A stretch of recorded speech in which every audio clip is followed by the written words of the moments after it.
Assalamualaikum warahmatullahi wabarakatuh. Halo sahabat. Kali ini saya akan menceritakan sebuah kisah waliullah yang bernama Ibrahim bin Sa'd. Beliau diberi keistimewaan oleh Allah Subhanahu wa taala sehingga dapat berjalan di atas air. Ibrahim bin Sa'd merupakan orang yang diberi sebuah kemuliaan karena selalu menjaga ayat-ayat Allah Subhanahu wa taala. Beliau sendiri mempunyai nama lengkap Ibrahim bin Sa'd al-Alawi dan termasuk ke dalam orang-orang yang menjadi kekasih Allah Subhanahu wa taala. Sebagaimana dikisahkan dalam Hilyatul Auliya wa Tabaqat al-Asfiya, yaitu karya Abu Nuaim al-Asfahani. Pada suatu ketika Abu al-Haris al-Ulasi pernah keluar dari benteng kota Ulasi, di mana beliau hendak pergi ke laut. Namun oleh salah satu saudaranya, beliau diminta untuk jangan pergi terlebih dahulu karena sedang dipersiapkan makanan untuknya, sebuah makanan yang terbuat dari tepung, telur, dan minyak samin. Kemudian setelah menyantap makanan tersebut, Abu al-Haris al-Ulasi pun pergi ke tepi laut. Di tepi laut tersebut beliau mendapati Ibrahim bin Sa'd sedang melaksanakan sholat. Beliau pun bergumam, aku tidak ragu dengan kealimannya, kecuali ia mengatakan kepadaku, berjalanlah bersamaku di atas air. Jika benar ia berkata begitu, maka aku akan ikut berjalan dengannya, ucap Abu al-Haris al-Ulasi. Melihat Abu al-Haris al-Ulasi, Ibrahim bin Sa'd pun mengucapkan salam dan berkata kepadanya, Assalamualaikum warahmatullahi wabarakatuh. Wahai Abu al-Haris, berjalanlah sesuai keinginanmu. Kemudian Abu al-Haris pun terheran-heran dan kemudian mengikuti ajakannya dan berucap, Bismillahirrahmanirrahim. Mereka berdua pun berjalan di atas air, dengan Ibrahim bin Sa'd yang ada di depan dan diikuti oleh Abu al-Haris al-Ulasi tepat berada di belakangnya. Ketika Ibrahim bin Sa'd sudah berjalan di atas air, ternyata kaki Abu al-Haris tenggelam. Ibrahim bin Sa'd sontak menoleh ke belakang dan berkata, Wahai Abu al-Haris, makanan ujah telah menyebabkan kakimu tenggelam. Abu al-Haris al-Ulasi pun diminta pergi selama 3 hari dan dilarang memakan apapun.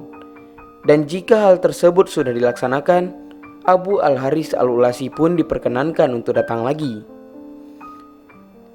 Hari pun berlalu. Setelah 3 hari kemudian, Abu al-Haris al-Ulasi kembali mengunjungi Ibrahim bin Sa'd, dan beliau mendapatinya sedang melaksanakan sholat. Setelah Ibrahim bin Sa'd menyelesaikan sholatnya, dipeganglah tangan Abu al-Haris al-Ulasi, lalu dibawa ke tepian sungai sambil menggerakkan bibirnya layaknya orang yang sedang berzikir. Tak lama kemudian ternyata Abu al-Haris al-Ulasi sudah berada di tengah sekawanan ikan paus, yang kepalanya menghadap mereka dengan mulut yang menganga.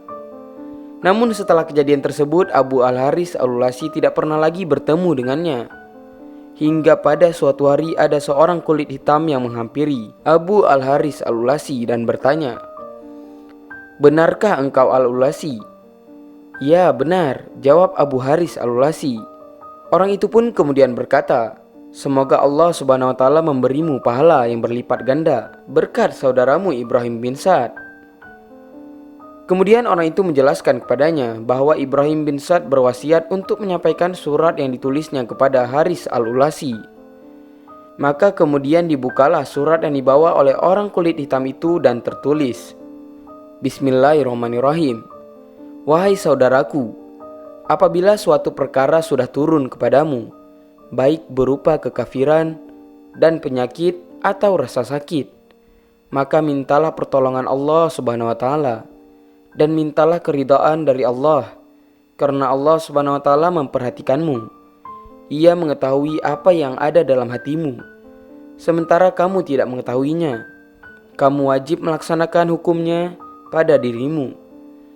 Jika kamu ridha, kamu akan mendapatkan pahala yang banyak dan rasa aman dari ketakutan yang dahsyat.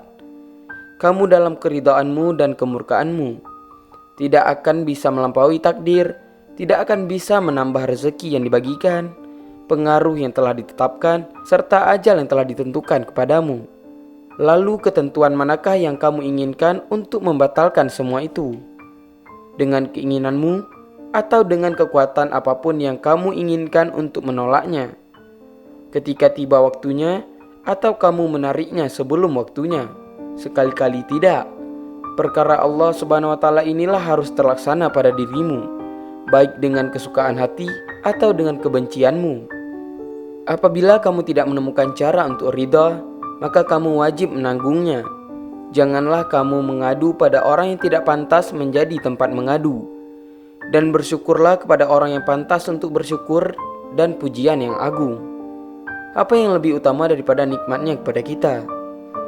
Bukankah apa yang telah Ia berikan dan maafkan lebih besar daripada ujian dan cobaan?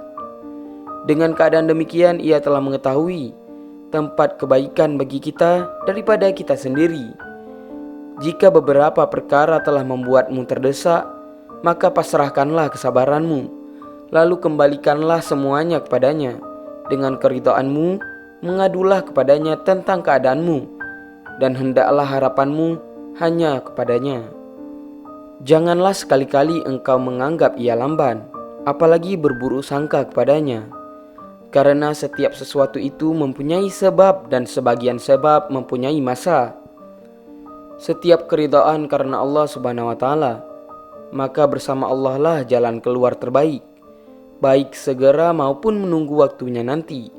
Barang siapa yang mengetahui bahwa ia merasa malu akan mata Allah Subhanahu wa Ta'ala, yang mana Allah akan melihatnya, berharap kepada selainnya.